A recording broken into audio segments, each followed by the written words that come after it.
عنوان الدرس اليوم: والذين هم بشهاداتهم قائمون، وهي آية من سورة المعارج ذكر الله عز وجل فيها قرابة 8 أوصاف لأوليائه وعباده الصالحين. إن الإنسان خلق هلوعا إذا مسه الشر جزوعا وإذا مسه الخير منوعا إلا المصلين. ثم ذكر جل وعلا بعض صفاتهم حتى انتهى جل وعلا إلى قوله: والذين هم بشهاداتهم قائمون. الشهادة في الإسلام إنما يراد بها دحر الباطل وإقامة ماذا؟ الحق. أحسنتم، دحر الباطل وإقامة الحق. ولذلك جاء الشرع بالنهي عن شهادة الزور، لأن شهادة الزور عياذا بالله إنما يراد منها دحر الحق وإقامة الباطل. ولما يقول الله: والذين هم بشهاداتهم قائمون، قائمون جمع مذكر سالم، ما مفرده؟ قائم. ولا يقال في الشيء أن فلانا قام به إلا إذا كان هذا الأمر ماذا؟ عظيما جليلا. والشهادة إذا قام الناس بها ينجم عنها أن ذلك الشاهد قد يتعرض للإحن والبغضاء والعداوات ممن شهد عليهم، وهو لا بد أن يشهد بالحق. فلو قدر أنك شهدت على أحد شهادة حق وصدق فدحر الباطل الذي جاء به ورجع الحق إلى أصحابه، ما الذي ينجم عنه؟ ينجم عنه أن هذا الرجل الذي كان متلبسا بالباطل سيحمل في قلبه عليك الضغناء والحقد والبغضاء، وربما يأتمر عليك. فخوفك من قبل أن هذا الرجل ربما يضرك يجعلك تحجم عن الشهادة. ولهذا قال الله عز وجل: وأقيموا الشهادة لله، وأقيموا الشهادة لله. فليس كل أحد يقدر أصلا على أن يشهد، فالشهادة في شأنها في أصلها شأن عظيم، فسمى الله عز وجل بها تحمل الشهادة والقيام بها، سماه أمرا عظيما بدلالة قرينة اللفظ. الله يقول: والذين هم بشهاداتهم قائمون. نبقى أولا في التأصيل العلمي. ما التأصيل العلمي؟ الإخبار الذي يقوله الإنسان يحتمل 3 أحوال. كم حالة؟ 3 أحوال. سأتي أنا ب2 وحاولوا أن تأتوا أنتم بالثالثة. فمثلا ما اسمك أنت؟ باسم. والشيخ علي. فلو أنا قلت الآن أخبرت القاضي أن لباسم حقا على علي، مالا عند علي، هذا في شرع الله يسمى شهادة. إذا ما الشهادة؟ إخبار بحق للغير لدى شخص آخر غيره. ماذا؟ إخبار بحق الغير، يعني غيري أنا، لشخص آخر غير الشخص هذا، فهذا يسمى شهادة. فإن جئت أنا للقاضي وقلت له إن لي حقا لي مالا عند علي، هذه تسمى شهادة؟ لا تسمى شهادة، تسمى بالشرع تسمى دعوة. وفي الحديث: البينة على من ادعى واليمين على من أنكر. فأنا إذا ذهبت إلى فضيلة القاضي وقلت له إن لي 30,000 عند علي، فالقاضي سيقول لي: أين ماذا؟ أين البينة؟ أين الشهود؟ وإن لم يكن عندي بينة ولا شهود يلزمه بماذا؟ باليمين على بعض الأقوال. البينة على من ادعى واليمين على من أنكر. واضح الآن؟ الحالة الثالثة: جئت أنا للقاضي، الآن كلها إخبار، الأولى والثانية. فجئت للقاضي أريد أن أخبره وقلت له إن لباسم عندي 30,000. إن لباسم عندي 30,000. 30 اسم إن مؤخر منصوب. واضح الآن؟ هذا يسمى شهادة أو دعوة؟ إقرار. أحسنتم، خفت أن تقولوا أحدهما، لست ملزما بقول أحدهما. هذا يسمى ماذا؟ إقرار. إذن أي إخبار ينقسم إلى كم قسم؟ إلى 3 أقسام، ينقسم إلى شهادة، وينقسم إلى دعوة، وينقسم إلى إقرار.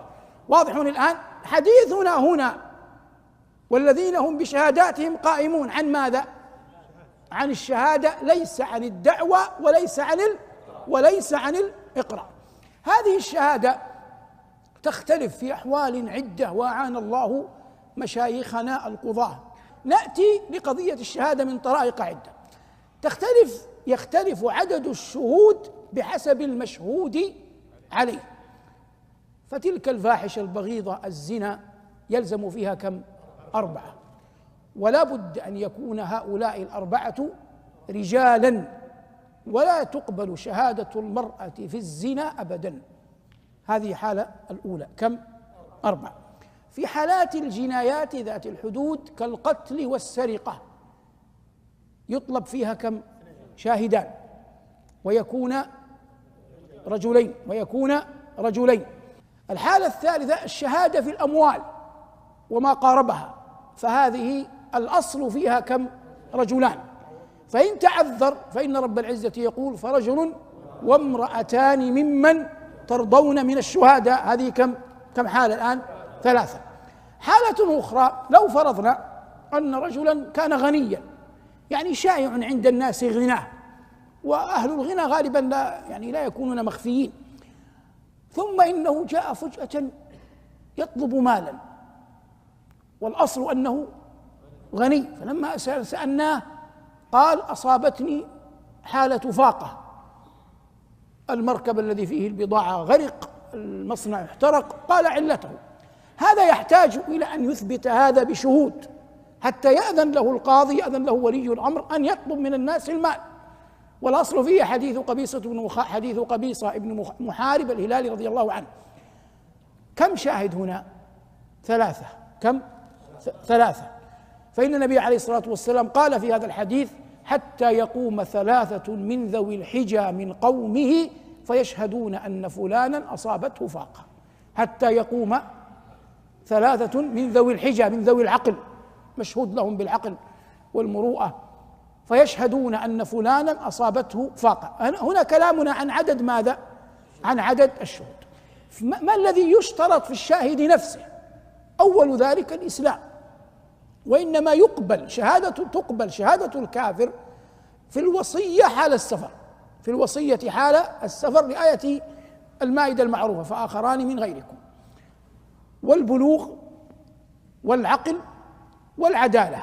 ونحن لا نستطيع أن نتكلم فقهيا تفصيلا، لأن هذا لقاء تلفازي، أنا أقرب لك الموضوع: الإسلام والعدالة والبلوغ والعقل. ثمة أقوام لا يصلح أن يشهد بعضهم لبعض، كالإنسان مع فرعه وأصله، فلا يشهد الوالد لولده ولا الولد لوالده. وعند كثير من الفقهاء لا تشهد الزوجة لزوجها ولا للزوج لزوجته، لأن حصول المنفعة هنا ظاهر، يعني الولاء والمحبة قائمة، فصعب جدا أن يشهد أحدهما للآخر. هذا في قضية ما يأتى به للشهود. تأتي مسألة شهود الرجل الذي يشهد وهو مجهول الحال، والأصل في حديث خرشة رضي الله عنه قال كنا في مجلس عند أمير المؤمنين عمر بن الخطاب رضي الله عنه وأرضاه، فجاء رجل يشهد، فقال عمر رضي الله عنه إني لا أعرفك ولا يضرك أني لا أعرفك. وقد يوجد في الناس في البعض عياذا بالله من الكبر أنه يرى أن من لا يعرفه كأن الناس كلهم لا يعرفونه، فعمر يقول للرجل إنني لا أعرفك، ثم أدبا قال ولا يضرك أني لا أعرفك، لكن ائتني بمن يعرفك، يعني يعدلك. فقام رجل فقال أنا أعرفه يا أمير المؤمنين. قال تعرفه بماذا؟ قال بالعدالة. قال أنت جاره الأدنى الذي يعرف مخرجه ومدخله؟ قال لا. قال أتعاملت معه بالدينار والدرهم التي يعرف بهما الورع؟ قال لا. قال أسافرت معه حتى ترى كرائم خلقه؟ قال لا. قال إذن لا تعرفه. ثم قال للرجل ائتني بمن يعرفك. فلم يقبل عمر رضي الله عنه وأرضاه كما في هذا الحديث ما يعرف بمجهول الحال. مجهول ماذا؟ الحال، يعني القاضي لا يعرفه، لم يستطع أن يثبت ما يدل على عدالته، يحتاج إلى من يعدله. واضح الآن؟ جاء حديث آخر من حديث سنين رضي الله عنه، هذا صحابي ماشي هو في الطريق، تكلمت أنا بالعامية، ماضي في الطريق فوجد لقيطا أخذه، ذهب به إلى أمير المؤمنين عمر كان قديما يسمون اللقيط منبوذ، يسمونه منبوذ في القرآن. فنبذناه، ما معنى نبذناه؟ طرحناه. فالوالد أو الوالدة الذي طرح هذا الغلام طرحه لأنه لا يريده، وهذا يعني رضيع صغير. فقال يا أمير المؤمنين إني وجدت هذا المنبوذ فأخذته. فقال له عمر ما لك وما لهذه النسمة، يعني النفس، فأخذتها؟ قال وجدته منبوذا فأخذته.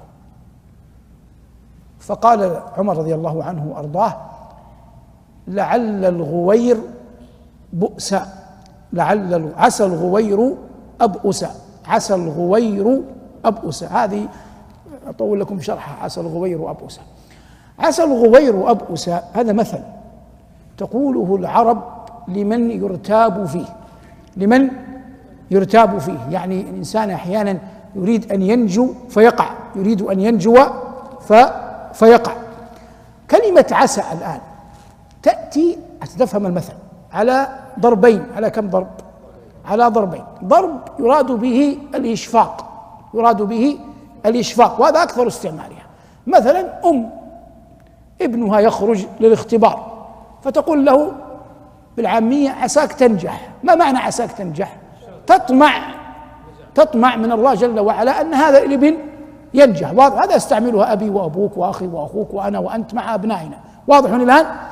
لو أنك الآن وأنت ماضي في طريق تريد أن تلحق الطائرة، فأحد الركاب معك قال هذا الطريق طويل فلنأخذ طريق كذا، يعني مثلا بدلا من طريق المدينة نفرض نأخذ طريق الأمير ماجد مثال، فأخذتم طريق الأمير ماجد فوجدتوه مزدحما، فقال أحدكم من الركاب بالعامية، أنا مضطر أتكلم بالعامية هنا، قال عسى مثلا ما تورطنا.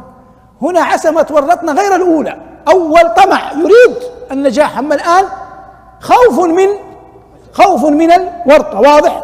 هنا عسى ليست الأولى، هنا خوفا، أما الأول طمعا وإشفاقا. واضح الآن؟ عسى الغوير أبؤس، هذه من الثانية ليست من الأولى. جماعة من الناس جاءهم قوم يداهموهم، دخلوا غار، تصغير غار ماذا؟ غوير. لما دخلوا الغار أطبق الغار عليهم فجاءهم شيء أشد مما هم هاربون منه، فقال أحدهم عسى الغوير أبؤس، يعني عسى ما نلاقي البأس في هذا الغار. وقد اختلف في المثل اختلافا كبيرا، لكن أنا أحاول أن أعطيك صفوته. واضح الآن عد إلى عمر. لماذا قال عمر عسى الغوير أبؤس؟ هو عمر تكلم بوصفه أمير المؤمنين، ما تكلم بوصفه الصحابي الجليل. لماذا؟ أمير المؤمنين مسؤول عن بيت المال، فهو خشي أن الرجل يكذب، وأن هذا الطفل ليس منبوذا ولا لقيطا، وأنه ابنه. وكان عمر قد كتب الدواوين ويعطي هذا اللقيط، إذا وجدت عائلة أخذت لقيطا يعطيهم نفقة اللقيط، فخشي أن هذا الرجل ادعى أن هذا اللقيط منبوذ وأنني أنا أخذته وأنني أريد أن أحسن إليه، فيريد مالا زيادة على ماله، وهو في الأصل من قرابته، ولده أو ولد ولده. واضح الآن؟ فعمر لم يصرح، إنما ذكر المثل، قال عسى الغوير أبؤس، يعني عسى ما أن تكذب وجدت رجل مثل عمر يكتشفك. واضح الآن؟ فقام رجل عند عمر فقال يا أمير المؤمنين أنا أعرفه، إنه رجل صالح. فقال عمر خذه ونفقته علينا. الآن عمر لم يشترط ماذا؟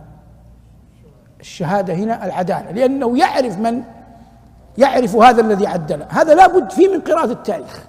عمر عندما تولى الخلافة كتب الدواوين وجعل الناس أقسام، وجعل على كل قسم عريفا. إلى الآن الدولة تدخل أمارة المنطقة مثلا يوجد اسمه شيخ اسمه معرف، يعرف بأفراد قبيلته.